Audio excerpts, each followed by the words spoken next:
Welcome to the Murphy, Sam, and Jodi After the Show podcast. You know we love hearing from you. We say that all the time, but it's true. And so this is the podcast where we actually get to dig into a lot of your emails and comments and questions and suggestions from the website and social media. So let's just jump in. Oh, and by the way, you can be a part of it. You can voice memo us if you want to, or you can, if you're listening on the iHeartRadio app and downloading the podcast that way, then you can hit the talkback mic button.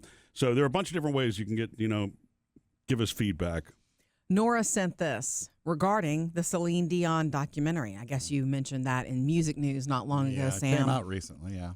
I haven't been able to watch it. Me either. Cannot watch someone suffering. I want to see the information about her. It's just, I don't know if I can watch it. There are times when it's like, I don't know if I want to feel that hurt. Like, I don't want to let that into my heart. Yeah. And I've never been the biggest, I'm not like a massive Celine fan. I've never even seen her in concert. But I do think she has an incredible talent, and she's given her all she has. to her fans for years and years. Well, you think about it, when something has been in your life, it's really it's defined her. Her career has defined her. And when you can't do that anymore, I think about artists like when Linda Ronstadt had to finally say, I can't sing anymore. It's Parkinson's, I think, that she has. I don't know what it is. She can speak, but she can't sing. Right. And so, it just, I guess for me, what I really flash back to when I hear those kinds of things, I think about my grandmother when she had to stop driving. Yeah. Now, granted, she was 87 years old. It was probably time, but and your grandfather too, Jodi. But before he passed, the moment he didn't give that up. He wanted to keep telling us he could keep driving, and when we knew he couldn't for so long. And so it's those kinds of things that when you hear those stories, that's the reason. Like a Celine Dion story to me is difficult to watch, because I can't imagine something that important being taken away from her. Right. It's humbling. It's part of her life story for whatever reason, and that's why, and her chronicling it is brave. So this is what Nora sent in. Hey, have you guys watched the documentary on Celine? She is so brave to expose herself with this disease. The whole thing is sad, and the warehouse of her stuff, wow. The clothes and the shoes, just wow, Jodi. Okay. It's like, okay, well, maybe I'll watch. Oh, yeah. No, I'm just not ready to let that in. Maybe once time goes by. Well, more time. Is she still dealing with the effects of it? Of course. Oh, yeah. Of course, she has this disease, and I don't think there's any. She's hoping to work her way back to be able to get back on stage and perform, but she's not even there yet. Okay, I didn't realize that. Yeah. And she's not singing, I guess, obviously. No. Okay. Marlo sent this in regarding sunscreen. Sunscreen was brought in this week because I reapplied like a crazy person on vacation, and still felt the effects of sun, and still freckled and burned and all of that, because that's what happens to me in general.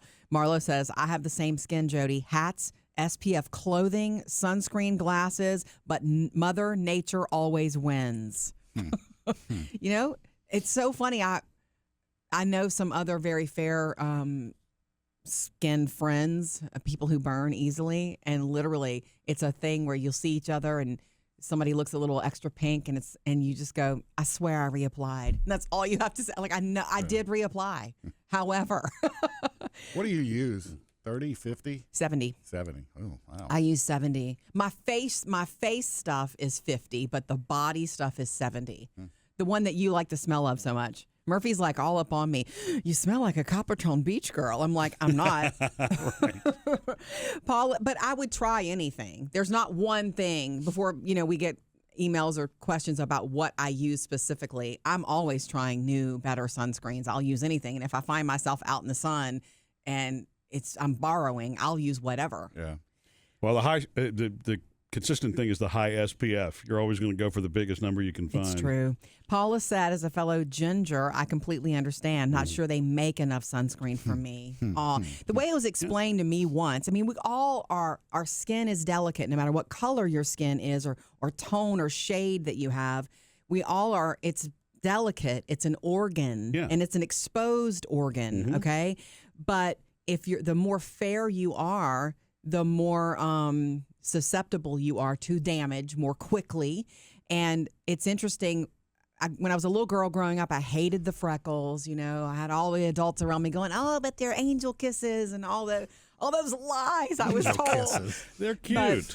But when I started learning about it and growing up, it's your skin. A freckle popping up and popping out and getting darker is your skin doing the best it can do to protect you. Yeah. The freckles are your skin throwing up a defense. Yeah. So that's what they are, and they're cute on the cheeks. I always like them on the cheeks when I see it on kids. Yeah. When I think back to when you were a kid, because anybody who's redheaded, fair-skinned has dealt with this for a long time. But when we were growing up, there was sunscreen, but there was a heavy emphasis still on tanning. It was the thing. Yeah. And but the good news is your parents were, at least my mother, your mom was focused enough to know to put sunscreen on you. But did they even have 70 SPF back then? No. We talked about this recently. They had all the. Take you to the drugstore of the 80s, kids. Mm-hmm. They had all the tanning oils. Hawaiian Tropic. Get a deeper tan, get a prettier tan. Tan, it's the only way. Yeah. And at the very bottom, there was something called Sundown, and it was sunscreen. I have zero idea how much protection it actually had in that bottle. I just know that, and it's nothing against my dad. My dad had beautiful tan skin, and he would put on the oil and get tan and look gorgeous and all of that. And my mom, blonde and also pretty fair-skinned as well. She knew. She was my number one defender, protector, put sunscreen on, whether I wanted to or not. There were times when I was mad at her about it because I didn't know anybody else who had to do that. Certainly none of the kids that I was at the pool with or playing with or playing softball with. She was my number one soldier about it. Yeah.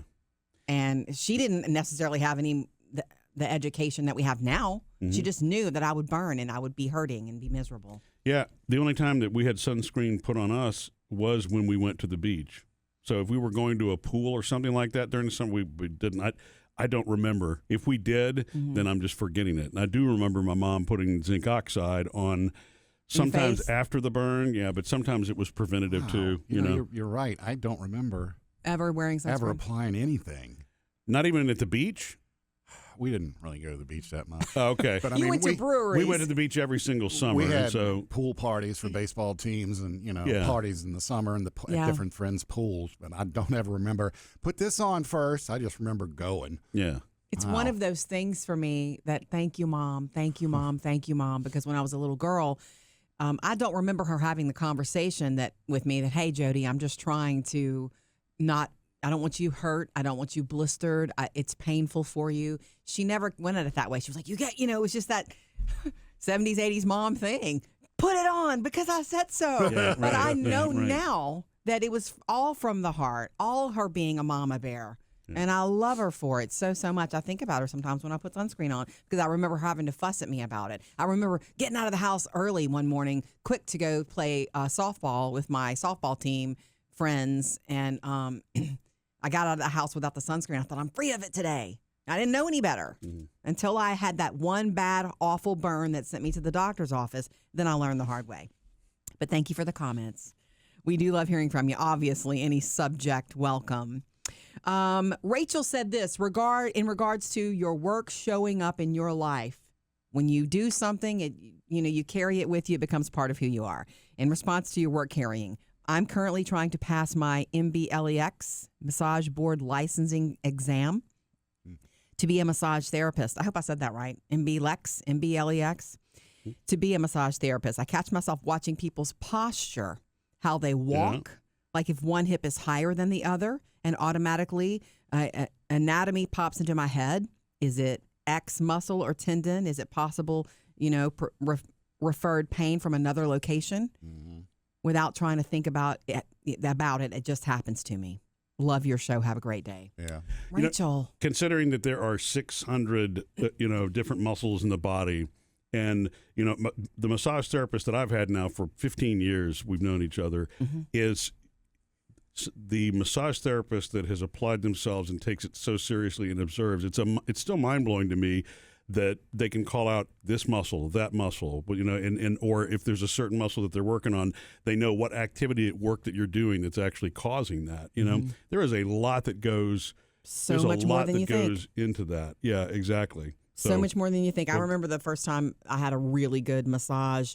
It was from my aunt, who is a massage therapist, and she knows a lot about the body, and she knows a lot about what she's doing. And it was after Phoebe was born, and I kept having neck issues because that child was on my hip all the time. Love you, Phoebe. No, I'm not upset. I'm just saying I carried her around a lot on a hip, and that will throw you off. And I was hurting all the time. And I went to her, and she immediately, as soon as she put her hands on me in certain places, she was like, oh, this is definitely out of whack. And this is definitely not aligned. Like she just knew stuff immediately. And I felt so, I was impressed. Yeah. I was impressed. Well, and mine can also tell, what workouts I've been doing. And the differences that she noticed during the COVID time period when I kind of fell off the workout wagon like a lot of people did, which was about 2.5 years or so. She noticed a lot of the differences there too, because just exercise by its nature, but also just basic stretching. If you don't exercise, you're not stretching, and your muscles are going to retain whatever shape it is that you're allowing them to stay in. And so, but she can call that out. She knows they're trained to feel it. If my workout has been more leg based or if it's been upper body. It's really impressive. Have you ever had a full body, really good therapeutic massage, Sam? Not a deep tissue one, but just a regular body therapeutic. massage. It's so I fall asleep during those. Good. It's so fantastic. It actually, I'm very much a proponent for it, and I say that, and I don't get them as often as I should because I'm so, don't go deep on me because I'll scream. Yeah. Well, and different people feel that, because to me, I'm 100% deep tissue all the way. Because to me, if it's not deep tissue, it's not. Then again, if he doesn't come home bruised, he's like, right. I mean, it's not accomplishing anything for me. Okay. Suzanne says, where your work shows up. One of my jobs in the past was a produce manager. Ooh. Now I go into grocery stores and I check out the produce, straighten up the bananas and anything else that I see that needs to be straightened out. Not always, but most of the time. Now, 20-something years later, I work with seniors, and I always watch out for them wherever I am.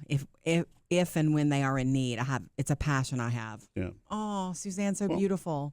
Another thing that we could give a glimpse into, because we haven't talked about the industry that we work in, which is audio and radio and all of podcasting. that. And when you've worked in in this industry for a long time, it's difficult to listen to radio entertainment, or even TV for that matter, but especially radio entertainment without it being judging or when I say judging, it's the same way that we're coached and critiqued and those kinds of things. Those are the things that we're aware of that we know are technical issues or other things like that. Little technical things that we hear that other people don't hear. And it makes it very difficult to just sit back and enjoy it for what it is, which everybody else does. You know? Yeah, it's weird. Very weird. It's like when I went to Boston, I listened to a little bit of radio, Sam, and it's like, oh, he shouldn't have said that. Oh, why did that? And it's like, just turn it off. Or get to the point more quickly, which we all, look, it's a work in progress. We're not saying that it's easy. We're not being critical. It's harder than, everything is harder than it seems. Oh, absolutely. Including, speaking about things for a living, keeping people's attention, getting to the point right away. There's so much more. But it obviously makes perfect sense that the job that you work in every single day is the thing that you're going to be cognizant of in everyday life around you. This came back in, but this always comes back up because the reason we bring it back into our show is because we like hearing about your life. Yeah. We love to hear from you. So thank you, Suzanne. Thank you, Rachel. Keep it coming anytime. MurphySamandJodi.com. You can email us there, or of course comment on Facebook, Instagram, or YouTube. Missed any part of the show? Get it all on the Murphy, Sam, and Jodi podcast.